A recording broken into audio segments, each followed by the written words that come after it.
চলে এলাম চিকেন চাপের দ্বিতীয় পর্বের রেসিপি নিয়ে। প্রথম পর্বে তো চিকেনটাকে ম্যারিনেট করে রেখেছিলাম সমস্ত কিছু মশলা দিয়ে। দ্বিতীয় পর্বে দেখো কড়াইয়ে কিছুটা সর্ষের তেল দিয়ে সেখানে পেঁয়াজগুলো ভেজে বেরেস্তা করে নেবো। এই বেরেস্তাটা তুলে রাখবো, এটা রান্নার সব শেষে লাগবে।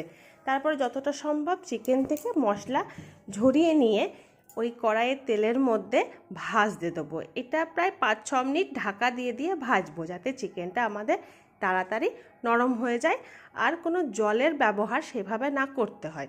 আর এই রান্নাতে খুব একটা বেশি জল লাগে না, যতটুকু বাটিতে মশলাটা পড়ে থাকবে সেই মশলাটা আর সেই বাটি ধোয়া জলটুকু দিয়ে ঢাকা দিয়ে দিয়ে নুন দিয়ে মিডিয়াম টু লো ফ্লেমে রান্না করলেই এই রান্নাটা হয়ে যাবে, চিকেনগুলো সেদ্ধ হয়ে যাবে। কারণ লেবুর রস দিয়ে ম্যারিনেট করে রেখেছিলাম তো, সেই জন্যে চিকেনটা তাড়াতাড়ি সেদ্ধ হয়ে যাবে। দেখো চিকেনটা প্রায় ভাজা হয়ে হয়ে এসেছে, আর আমি যতটা পারছি ঢাকা দিয়ে দিয়ে রান্না করছি, যাতে চিকেনটা ভেতর থেকে ভালোভাবে সেদ্ধ হয়ে যায়।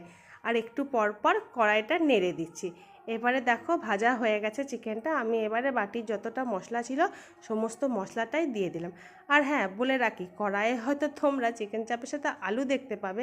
জানি চিকেন চাপে কোনো আলুর ব্যবহার হয় না, কিন্তু আমাদের ঘরে বা আমরা চিকেন বলো বা মাটন বলো, আমরা আলু খেতে ভালোবাসি মাংসতে, সেই জন্যে অল্প করে আলু দিয়েছিলাম। তারপরে দেখো মশলাটা থেকে কেমন তেল ছেড়েছে দেখছো। মিডিয়াম টু লো ফ্লেমে সমস্ত রান্নাটা করছে। আর সবথেকে বড় করে সমস্তটাই আমি ঢাকা দিয়ে রান্না করি। যত ঢাকা দিয়ে রান্না করবে তত মাংসটা ভেতর অবধি সেদ্ধ হবে আর এইভাবে তেলটা ছেড়ে উঠবে। এরপর দেখো আস্তে আস্তে রান্নাটা আমার হয়ে গেছে। এবার নামানোর সময় ওপর থেকে 1 চামচের মতন ঘি, যে বেরেস্তাটা ভেজে রেখেছিলাম সেই বেরেস্তাটা দিয়ে দেবো।